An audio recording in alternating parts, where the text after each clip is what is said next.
Hello, everybody. Before I get started, not yet, Kevin, not yet.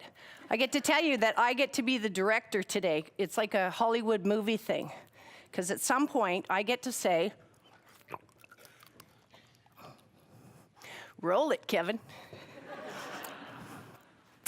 So you're looking at a picture right here of my mom in the center, Alice. My sister, Lori, is on the right, and I'm on the left.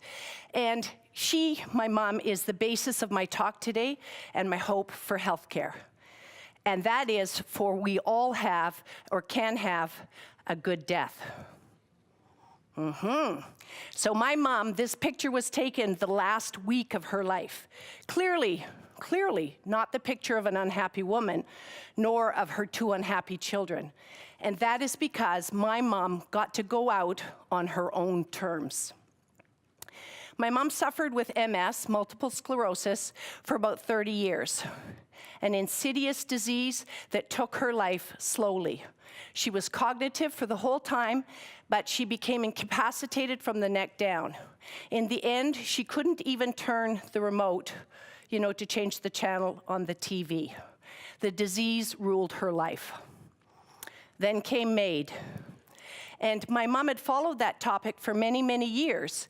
And in that she wanted to have the choice. So in July of 2016, the law got put into place, Bill C-14, and the very next month, my mother enacted that law.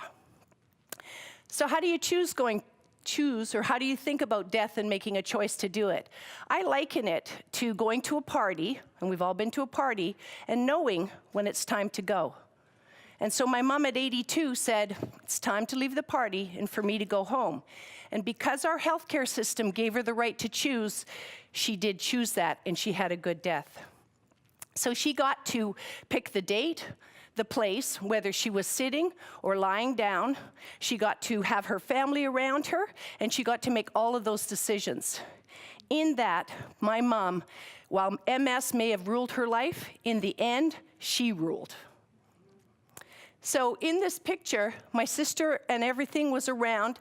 We got to speak to my mom about all of the kinds of things that she wanted. We talked to her about her memorial service with her. So as we were planning it at one point, she even said to me, gee, it sounds like it's going to be so good. Maybe I should stay and wait and die after my party. I got to ask her if she wanted a bench. She did. She was cremated, and I have some of her ashes in this glass bead that I wear around my neck. She got to pick out the color of the glass. So in this, our healthcare system gave her the right to choose. Now we are bogged down. We are bogged down in MAiD. There's all kinds of decisions being made one way or another. There's moral ethics. Some want it more inclusive, some want it less inclusive. There's lots of things happening. That's not changing the good work that's going on in our province around this. I just think we need to jump into another place while we continue the conversation about MAiD. We have to think about, if we want to give people the right to choose, it is both a privilege and a burden, the right to choose. So we need to have more consideration, and we need to strengthen the healthcare system that's providing that. Great picture, huh?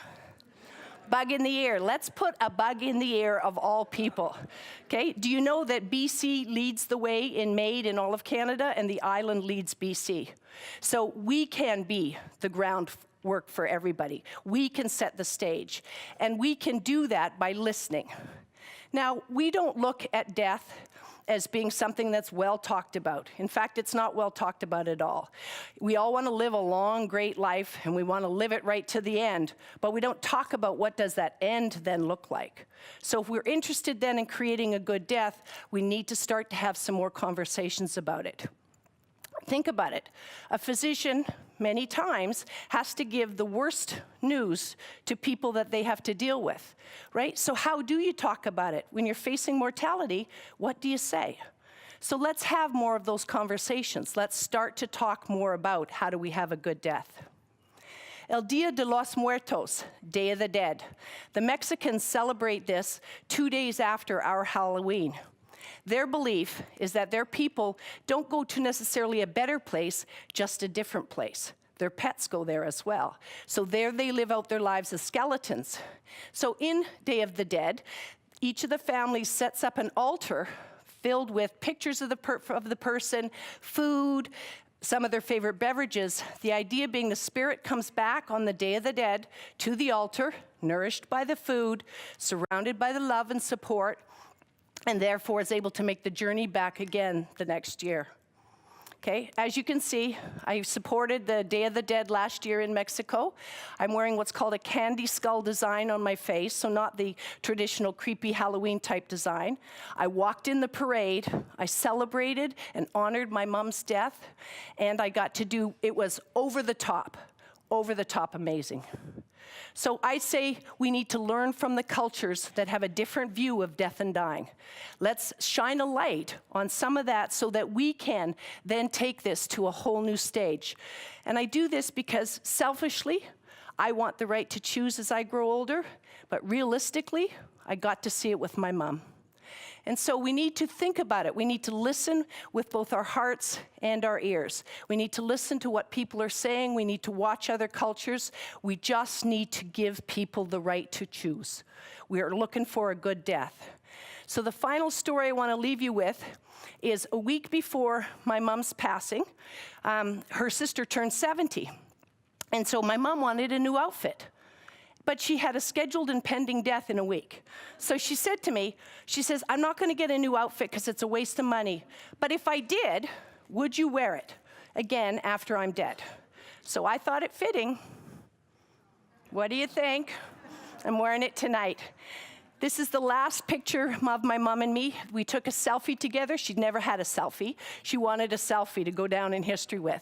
So there's our selfie. And I just wanted to say to everybody in this room, I hope that you can have a good death, and I hope that we as a community, as a healthcare system, can help promote a good death. Thanks for listening.